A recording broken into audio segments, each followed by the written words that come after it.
It's a beautiful Friday morning right here in Lagos, Nigeria. Good morning, good evening, wherever in the world you're watching from. It's Business Morning, live from Channels HQ. Great to have you join us. Happy Easter, happy Good Friday, and hope you're enjoying the holidays. But let's take a look at what's in the news. Today, we see the oil market is not trading. It's Good Friday. Oil prices have posted a third weekly gain as markets wait further production cuts targeted by OPEC Plus and falling U.S. oil inventories against fears about the global economic outlook. See Brent settled down 13 cents yesterday at $84.86 a barrel. U.S. WTI crude, that closed 14 cents, about 0.2% lower at $80.47. We see both benchmarks jump more than 6% this week after OPEC Plus and the Organization of the Petroleum Exporting Countries and Allies, including Russia, surprised the markets on Sunday with a pledge of production cuts. It'll be interesting to see how the markets play out next week, starting on Tuesday after the holidays. And according to the World Bank, the Naira's lost 10.2% of its value in 2022. In its latest Africa Pulse report for April, Schem's rising food and fuel prices were responsible for the high inflation in the country in 2022. The Washington-based bank noted that the hiking of monetary policy with Nigeria increasing rates by 650 basis points has not translated to a reduction in inflation rate. He stated that the reduced effectiveness of monetary policy can be attributed to, among other factors, persistent supply shocks driving inflation, lack of central bank autonomy, foreign exchange distortions, that widened parallel exchange rate market, and the fiscal dominance. The bank says it expects 25% of countries in sub-Saharan Africa region to suffer from two-digit inflation rates in 2023. And International Monetary Fund warns that its outlook for global economic growth over the next 5 years will be the weakest since 1990. The IMF Managing Director, Kristalina Georgieva, says the world economy will expand less than 3% over the next half-decade as higher interest rates bite. Take a listen. Despite surprisingly resilient labor markets and strong consumer demand, despite the uplift in China, we expect the world economy to grow. Central banks should continue to use interest rates to fight inflation while using financial policies to ensure financial stability. This is the right course of action so long as financial pressures remain limited. If that were to change, in other words, if financial pressures were to become more prominent, policymakers would face an even more complicated task with difficult trade-offs between their inflation and financial stability objectives, and more difficult balancing act of the use of their respectful tools. And this is why our message, and it would come loud and clear during the spring meetings, is going to be vigilant and be more agile than ever. We have done extensive research on the costs of fragmentation, and it is a very, very scary picture. Long-term costs of trade fragmentation could be as high as 7% of global GDP. Roughly the equivalent of the combined output of Germany and Japan. If we add technological decoupling, then some countries would face losses up to 12% of GDP. And we just published a paper on fragmentation of capital flows, including foreign direct investments. They would be adding another hit on global growth. It's hard to put in one place the combined impact of all losses, but one thing we know for sure, they head in the wrong direction. Now to our first conversation. As inflation continues to bite globally, indications are emerging that prices of chicken and other poultry products might soon go beyond the reach of average Nigerians as farmers are struggling to break through. A crate of egg previously sold between 500 and 750 naira is currently tilting towards between 2,500 and 3,000 naira, forcing many to abandon egg consumption. And globally, we know the significance of eggs at Easter. Well, joining me now is the chairman of the Poultry Association of Nigeria, Ogun State, Mr. Idowu Ashenuga, joining me right here in the studio. Good morning. Great to have you. Good morning, Laddie. It's a pleasure to be with you this morning. So quite a lot, happening in your industry, at this time, and it looks like, with rising prices. Because I remember, a few years back, I used to buy a crate of egg for about 700 naira, but now it's, gone haywire, at this time. What would you say is, driving prices, and how is demand looking? Yeah, thank you very much, Laddie. Actually, contrary to your opinion, right now demand has dipped. Okay, no thanks to the redesigned policy of the CBN. But then talking about the causes of the high prices, which of course was the situation, in January this year before the currency crisis, crept in. Well, unfortunately, CBN has disrupted our business twice in the last 3 years. I can recall in year 2020, just right during COVID, they banned the importation of maize, which for me personally is a terrible decision to make. Because as of then, when I talked to the Statistician General of Nigeria, he told me they were not even consulted. So there's a gap between the monetary policy and the fiscal policy in Nigeria, and it has not helped our business in any way. Price of maize as of 2020 was about 90,000 per ton. When they, put a ban on importation, it went to about 250,000. And maize is about 50% of our input. And right now that we are about recovering from that disruption that was caused in 2020, there comes the currency redesign. And poultry contributes about 25% to the agricultural GDP, which contributes about 25% to the country's GDP. So when you look at it in perspective, the poultry sector is contributing about 6% to Nigeria's GDP. And I'm wondering why any government should talk with such a sector. And obviously, with the redesign policy, the CBN did have, plans to, try and bring down inflation, and terrorism and all of that. But, with how it's affecting, your industry, we have other payment channels. Weren't you able to explore those channels? Well, you need to understand that Nigeria informal sector is still driven by cash. Even in America, as advanced as they are, they still use cash. When I go to the US, I spend cash. So at the retail end, okay, and about 90% of our product is sold by the, peasant retailer on the streets, at the corner of the streets. So they don't do POS. They don't even know how to operate it. Some of them don't even have bank accounts. So if you're buying 6 pieces of eggs, for instance, you're going to use cash. If you're buying even a tray, you're going to use cash. So the informal sector, where our business marketing is, domicile, is driven by cash. So even Nigerians that could afford to buy eggs, some months ago, they didn't have the cash. We were almost at zero cash availability in February and the takeoff in March before the Supreme Court judgment that forced the CBN to reverse their policy. So these has created a glut, in our business.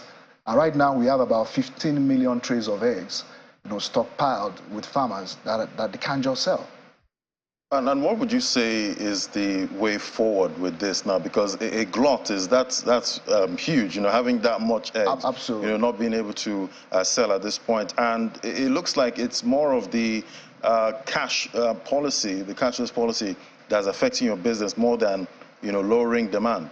Absolutely. It is simply, the peak of our business traditionally is January, February, and March.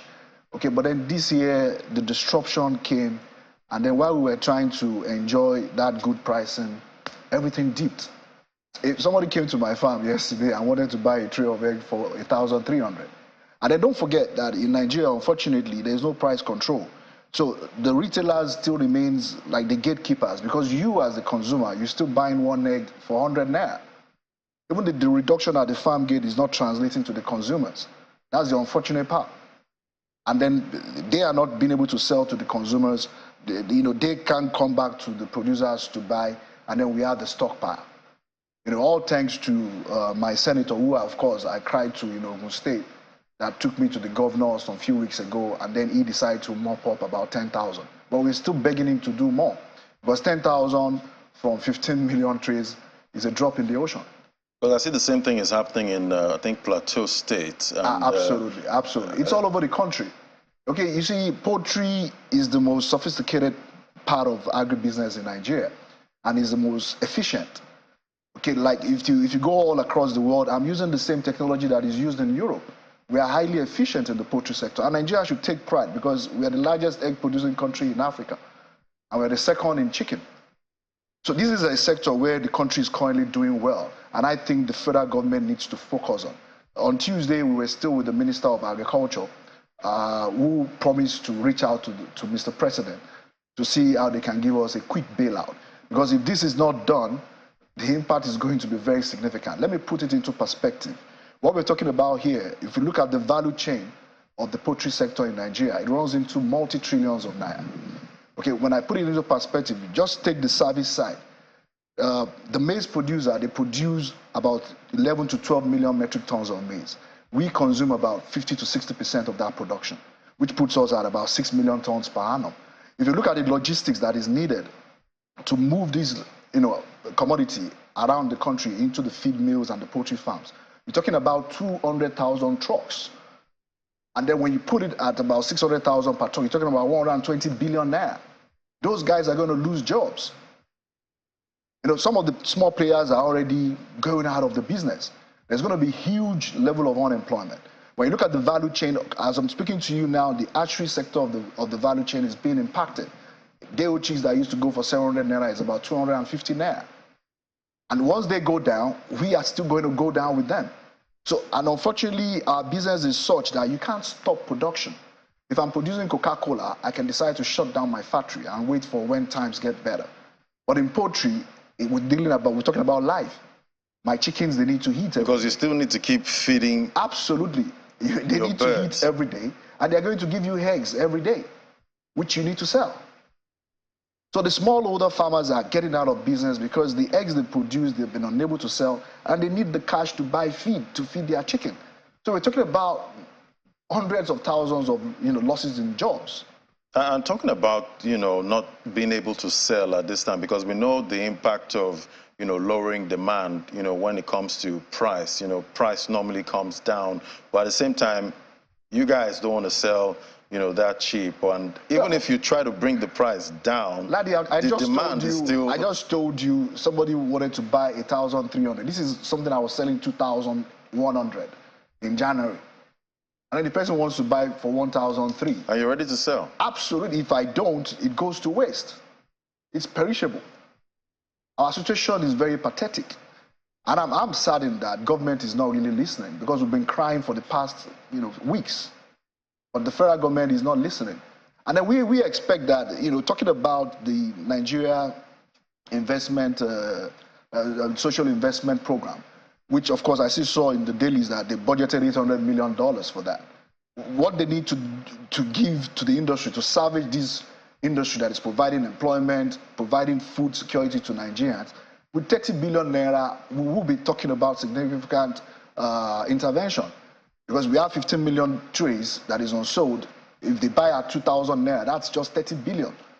That's what we're talking about to save this industry that is multi-trillion. Because if they don't save us, there's a ripple effect. Farmers are selling their layers that are not even mature for sales as we speak. What that is going to imply is that 2-3 months down the line, there will be no eggs. And Nigeria's rating as the #1 egg producing country in Africa might dip.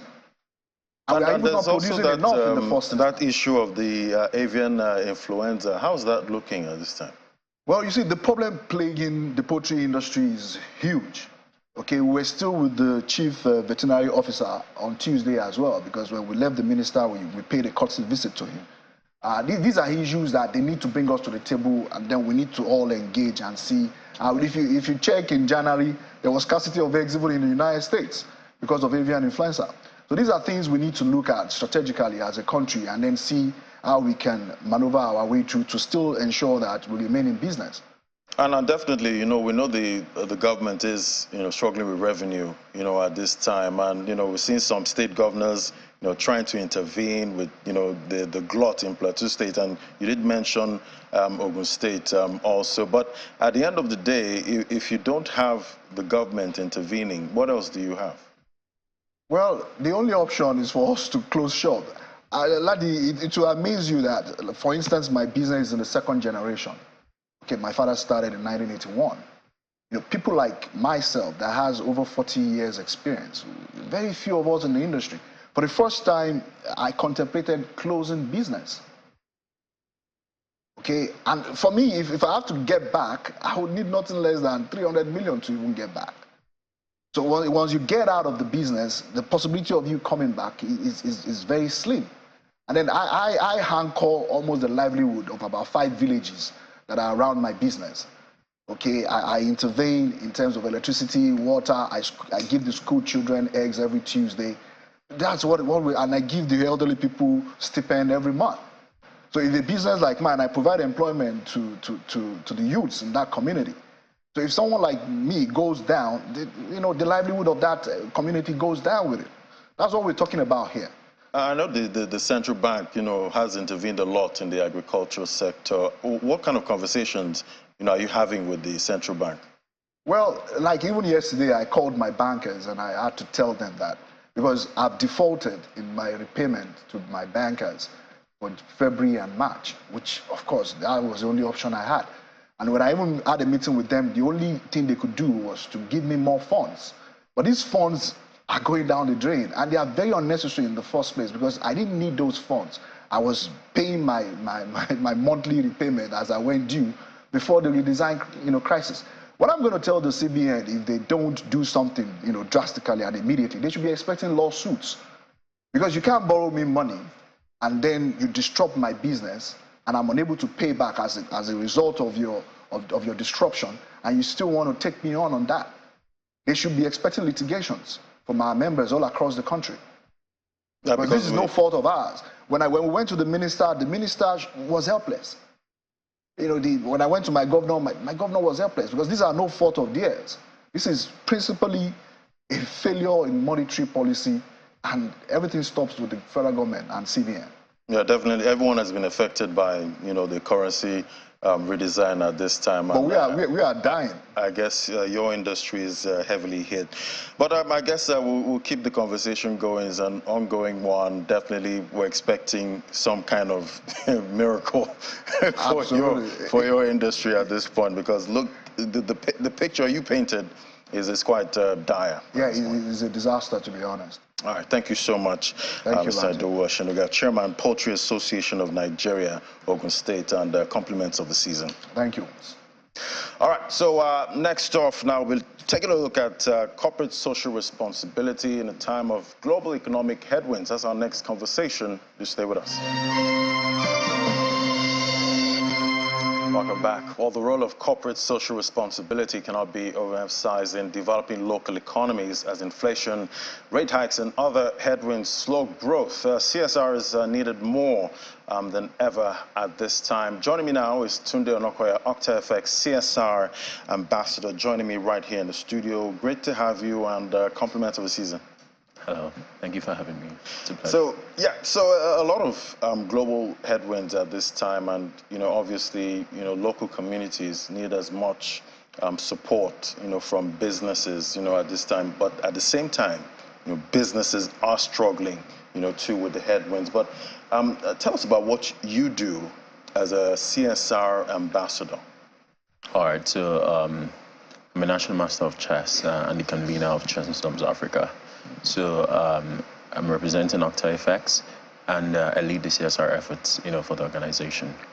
Basically, our own idea of corporate social responsibility in some of those impoverished places is something that we think very critically about, right? So it's we try to do something that it doesn't just think about communities like this as an afterthought, but to be very deliberate and creative in staging our intervention, right? So we've done a lot of incredible things for over 30 communities, but our focus majorly is on education, for children in some of these communities.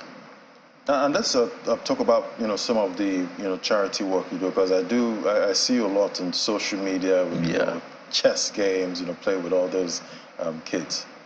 All right, so Chess in Slums Africa is a non-profit that uses the game of chess as a framework to give children in impoverished communities, access to education. And I'm sure, one of those things you've seen was us having, an intervention at Oshodi Under Bridge and some of this, unlikely places. And that is why I'm wearing this filler today, right? So recently we had a project in Ibadan, sponsored by OctaEffects, where we decided to select about 40 vulnerable children living under the bridge, right? And it's interesting that, our society neglects children that live in places like this, right? It's easy to just stereotype them as good for nothing, but we forget that that is just a single story, right? There's another story of the potential that they have, but due to circumstances of their parents' poverty, they end up in places like that. And and to be able to survive on the streets, you have to become much harder than your reality, right? So we thought about what we could do, right, to bring more positive attention to children like that, to begin to show people, just change society's perception about what they can truly become, right? So we went there, we packed our bags, and we went down to Mokola Under Bridge in Ibadan, and we spent the next 3 weeks there training the children every day for 5 hours, right? And in that time, we were able to teach them chess, introduce them to tech. So we just give them education beyond the four walls of a classroom, right? And we had a tournament to celebrate them. And, it was incredible because for the first time, people began to see that, these children can become so much more. And, that changed their lives, right? So that was a recent project that we did to help more children like that, find their place in the world again. And personally, for me, I've been trying to learn, chess, for the longest time, but I can't seem to wrap my head around that game. So, I see you, teaching those kids, how to play the game. How easy is it for them, talking about the learning process? Yeah, so, at first, when you go to places like that, right, it's hard to be able to communicate the complexities of the game with the children, because a lot of these kids are kids that have never been to school before or have had to drop out of school or with very little to no education at all. So how are you able to teach chess in all its complexities to a child in those places? For us, our approach, right, is to help understand the way the child learns, right? I believe, education beyond even the four walls of a classroom is the capacity for thought. So if a child is not learning the way you're teaching, then you must teach that child in the way that they can learn. So, but in this context is, street kids, you don't want to go there and be speaking bougie language, like alpha, shiliba, it's one over. So in the language that they understand and that is relatable, right? And it goes even beyond the game, impacting the knowledge or being able to reach them and get them to even be vulnerable with their stories, right? So this has been our approach, and we've made a lot of progress in that regard. So looking at most of these local communities now, with what you guys have done, so far, how are you seeing the impact on these communities? All right. So like I said, OctaEffects is very deliberate about our approach to impact, right? So we're able to do something that is very sustainable and that is meaningful to those communities. For example, there was a time where we organized a financial literacy program in Makoko. Makoko is the largest floating slum in the world, because we realized that a lot of the problems of poverty in these places isn't necessarily like a revenue problem or the ability to earn a living, but a spending one, right? Helping some of them understand, money, and the investment opportunities that are available to them. So we had that, and we even empowered about 50 children with capital to start their own businesses. We set up accounts for them, and we ensured that they would have access to it, right, whenever. And, so these are some of the things that we've done. And of course, we have chess programs, education programs, and long-term scholarship support, right? Because education is the fundamental building block for every society, right? So being able to give these children access to education in a way that their parents don't have to worry about tuition and all of these things. So we just have a financial roadmap for a couple of years for that child, and we can continue to track that progress, over the course of their time in school. So those are some of the deliberate efforts that we make to ensure our efforts are sustainable. So it's not just giving handouts for the optics. And definitely, it would be great to have more brands doing what you're doing. What are you seeing going forward? Do you see more brands jumping on this train? Yeah, absolutely right. And one thing that stands out for OctaFX, like I said, is really think about what we want to do. It's just like most brands, most companies right now, they pay very little effort to giving back to the community, and this is going to create a lot of problems, because if every business, for example, is serving, say, the middle class, then who is solving problems for the lower class, right? And when we think about the lower class or people living in poor communities, we think of them as just a charity case that we can go and just throw spaghetti at them and say, oh, we've impacted their lives, right? I think what brands should start thinking about, because they should forget the old poverty narrative and also think about these people as value-conscious consumers, right?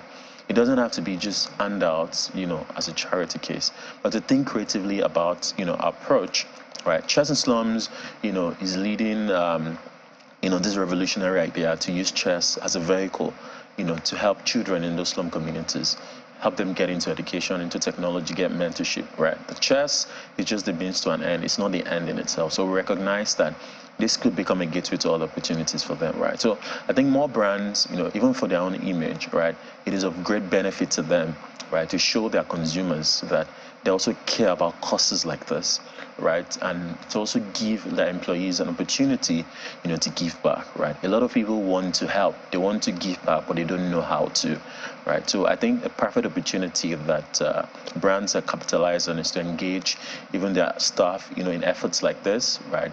It could be as simple as maybe going to school with dilapidated structures and helping them fix a few things, setting up a library, right? But I believe, with time, more brands have started being conscious of this, and even consumers are holding them accountable to causes like this.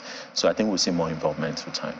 I know OctaFX is like a trading, platform. Yeah. Are they teaching these kids how to trade most of this financial assets? No, not kids, right? But we've done empowerment programs for the youth too, right? I believe a lot of people, they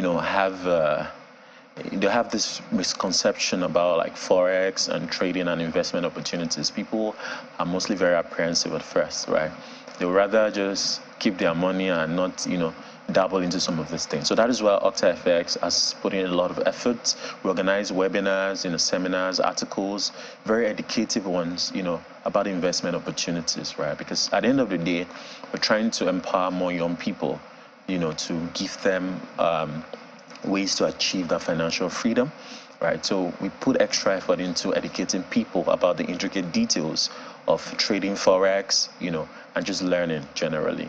So we have a lot of educative content to help young people, not children, right, to become financially free. Yeah, because trading in these markets can be a bit cutthroat, because you can also lose, and even though there's some safe assets to trade at this time. But what do you think, what else do you think can be done, to strengthen local communities at this time? All right. So, like I said, we must begin to move beyond tokenism, right? Nigeria right now is in terrible crisis, right? When they say there are 100 million Nigerians in multidimensional poverty, it's not just some random number, right? So who is going to be solving for them? And the way capital allocation works, and even getting the right talents to work on certain kinds of problems, it's by incentivizing people, right, to do something.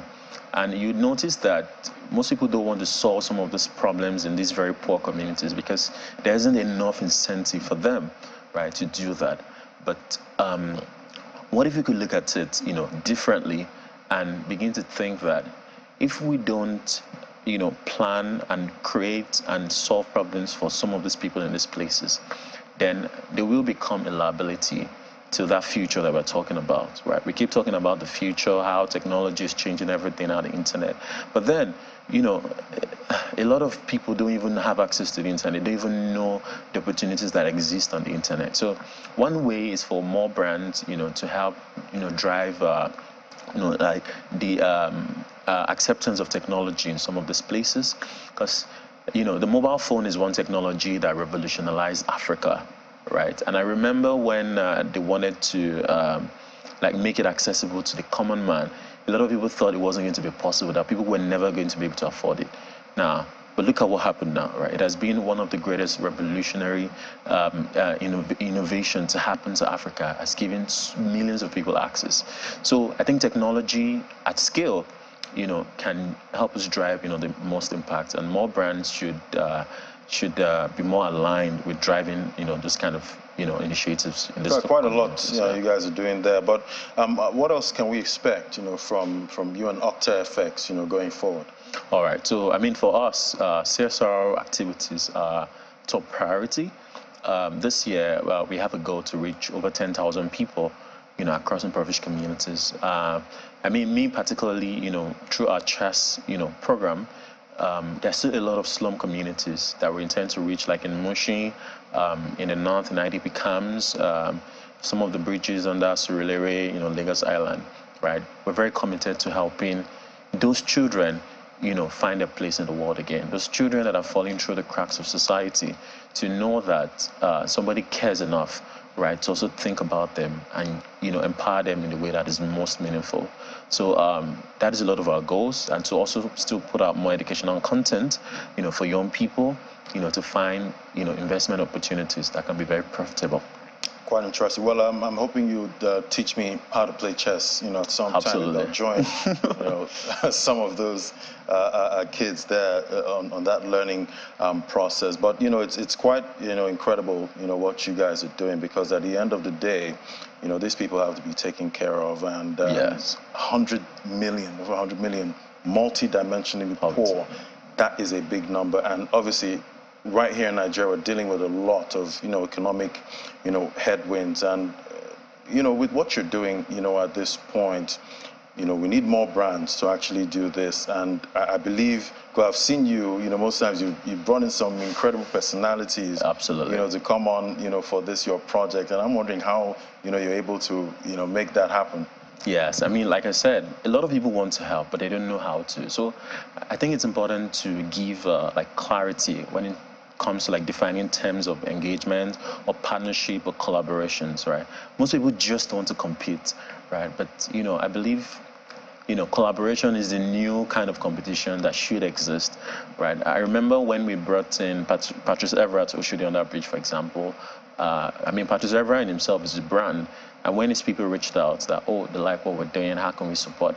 We had to start thinking deliberately about it, so it doesn't become another, poverty story where, somebody comes to give children handouts and all of that. So we thought, just like you said, you would like to learn how to play chess, yeah? So we asked, do you play chess? He said, no, he doesn't play. Would you like to learn from one of the children from Oshodi Under Bridge? And he said yes. And Patrice Evra came to Oshodi Under Bridge, and he sat down at the table with a pen and a notepad, and he learned how to play chess right there from one of those street kids, right? And that was an incredible, exchange of value, right? For the kid to know that he also has something of value to share to someone like this, and in turn be inspired by his own story. So I think being able to properly define those terms and help, brands understand that we're not just doing things for the optics of it, but we're doing something that can leave the most impact with the people that you're advocating for and in these communities. You want to go to a new community, first identify the problems that exist there. Don't come and impose what you think is best for them. Because when you do that, it's only going to work for a while. But when you leave, it's not sustainable. Right? So listen very carefully to the demands of this community or the healthcare system. How does this align with our own, vision, our own goals as an organization? I think when we find that intersection between, our own privilege and another person's oppression alike, then we find, true opportunities to make real change. And definitely, you interact with, most of these communities, the kids that are living in this community. So do you have any maybe interesting story, come-up story from, these communities? Yes. I mean, you can imagine there's a lot of stories, but one particular one, a very recent one from our project the Octa FX, sponsored in Ibadan, was of this little kid that won the tournament, the chess tournament. And this is a boy that is an orphan, right? And he had been on the streets since for about 10 years now, right? Had been alone on the street since he was 6 years old, right? And now he's 16. And he has lived such a hard life trying to survive, gotten into drugs, and, he even tried at some point to go to school. But he said something. He said when he was in school, he was struggling, and one day his teacher was always beating him and calling him Olodo. And, he just felt like school was not for him because everyone thinks it was too dull to succeed in school. So he just left and, decided to start fending for himself on the street to see if he could make money and all of that. So when we came and we staged our intervention and we introduced chess to them, he started learning to think critically. And I think that is the beauty of chess in itself, because it's teaching the children not what to think, but how to think for themselves. Right. And he started getting to learn that he had such a sound mind, right? And at the end of the training, we had a tournament, and he won.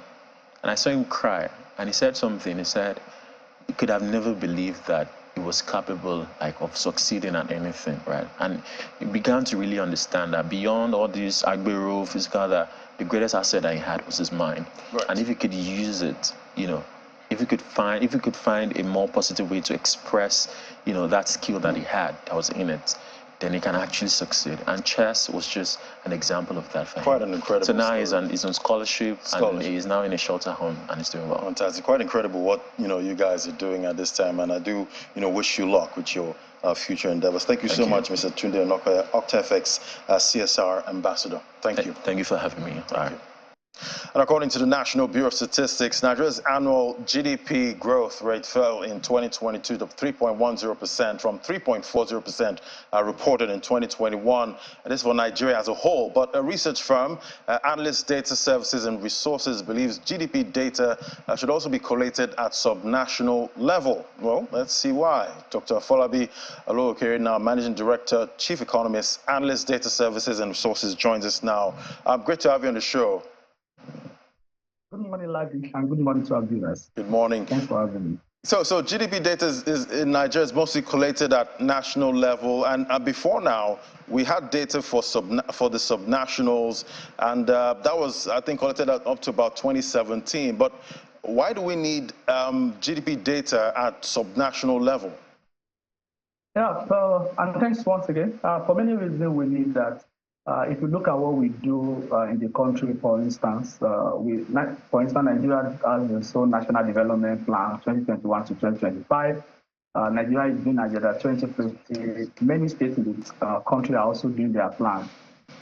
And GDP is one of the most important, if not the most important economic variable, or most cited economic variable. How then can you plan for the states in the country if you really don't understand the size of the economy of the state?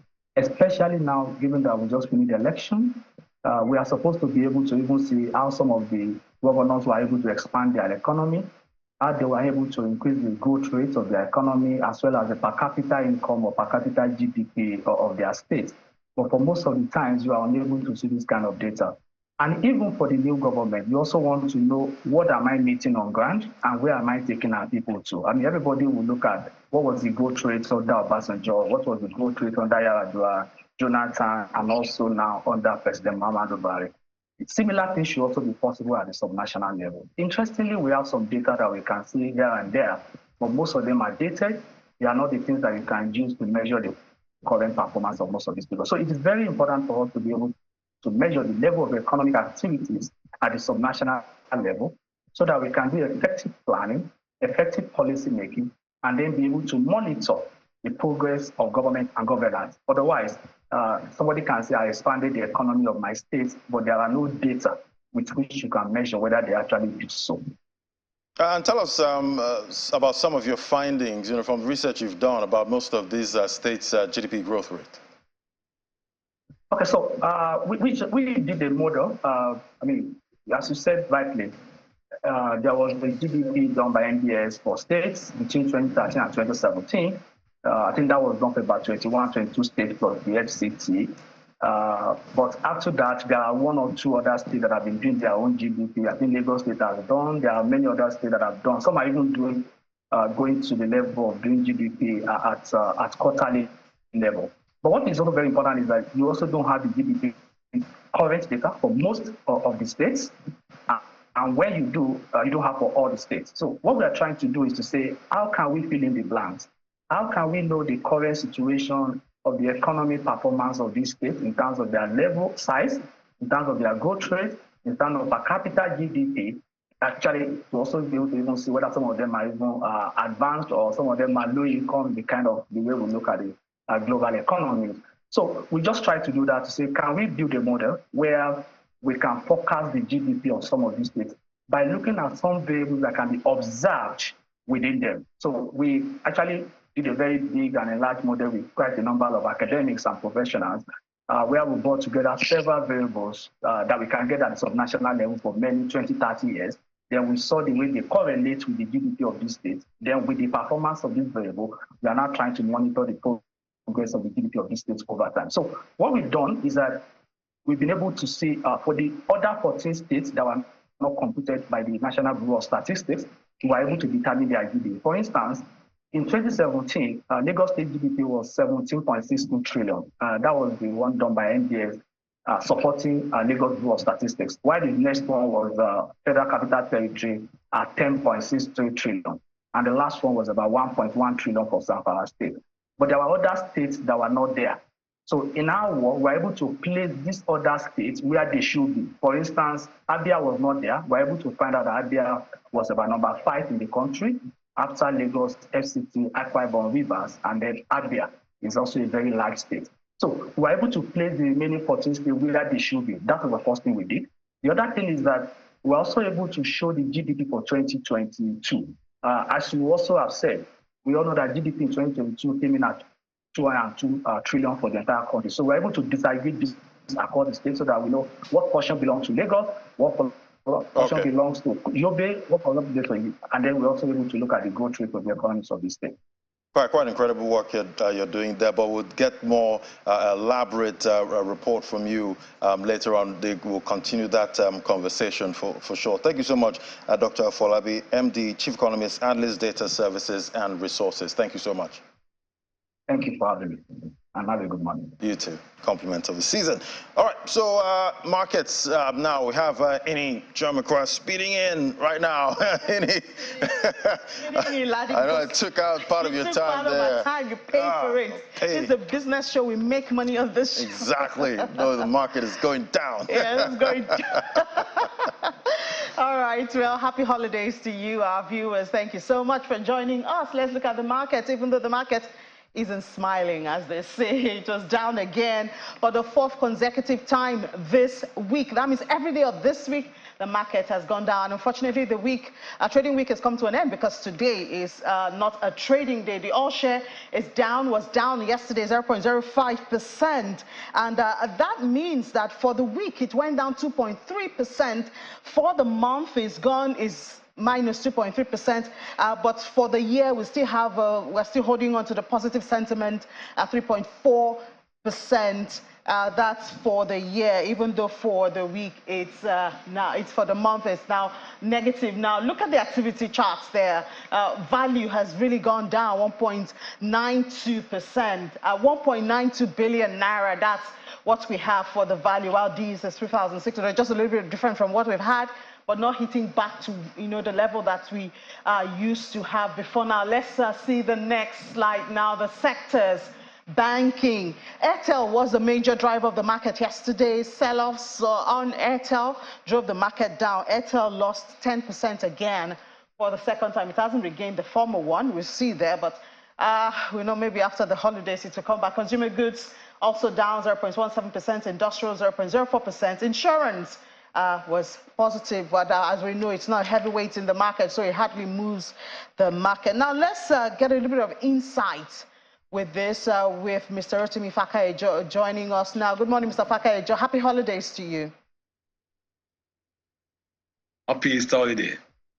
All right, so what's going on in the market now? We have lost our month to date. We are now in the negative, even though we still have 3.4 for the year to date.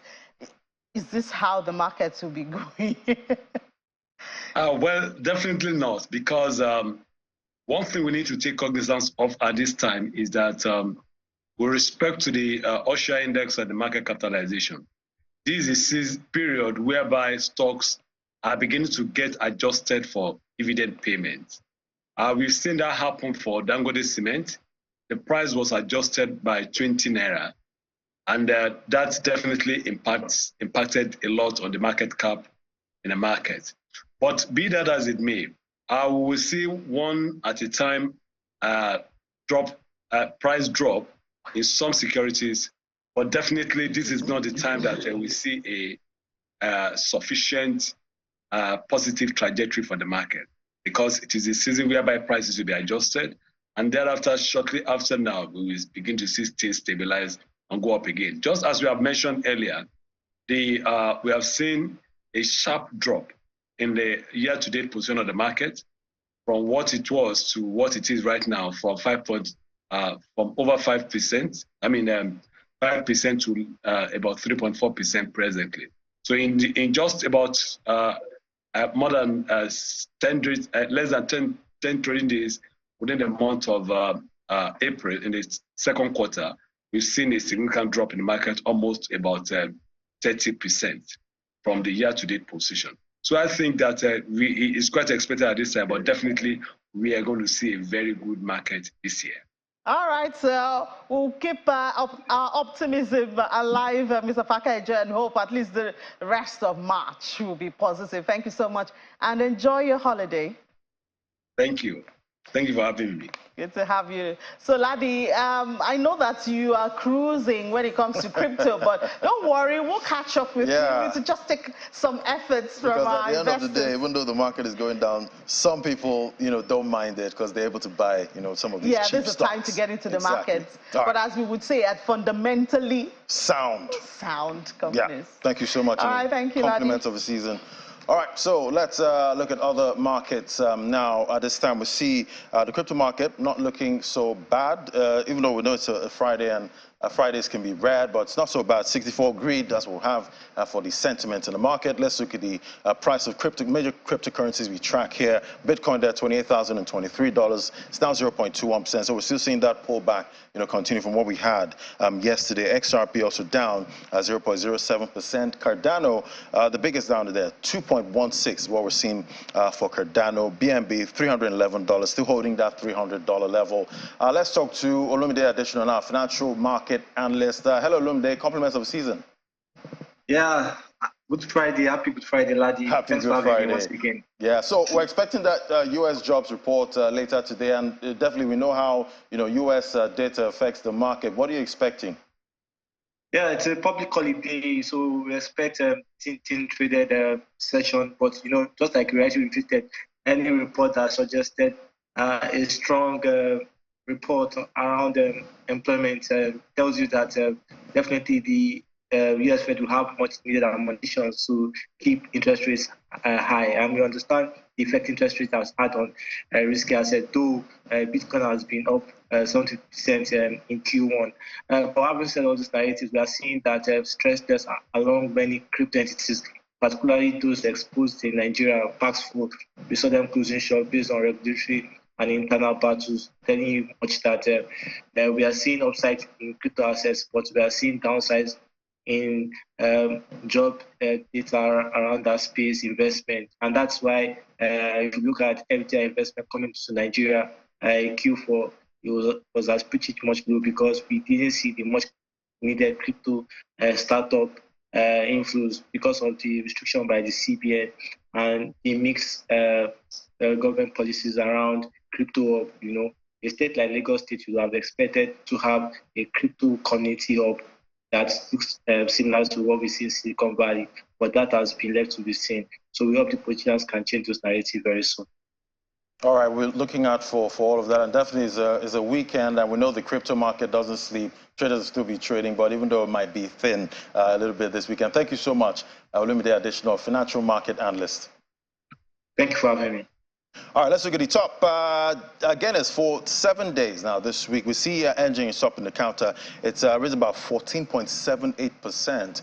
And complete 7 days this week. Not a bad move there for the engine token. CSPR is also on that list, 3.56% for the week. Let's look at the top losers for the week. TWT, $1.24. That's lean though, 8.56%. That's what it lost this week, followed by Doge. This had quite a good run with Elon Musk changing the logo of Twitter to the Doge meme coin there. That surged about 18%. But now we're seeing a pullback, so this week's down about 7.96%. So it'll be interesting to see how the markets play out next week. That's all for the markets today, and that's it on the show today. Thank you so much for watching. Don't forget to join us at 1:30 for Business Incorporated for more updates and developments in the world of business. Thank you for watching. I'm Ladi Williams. Enjoy the holidays.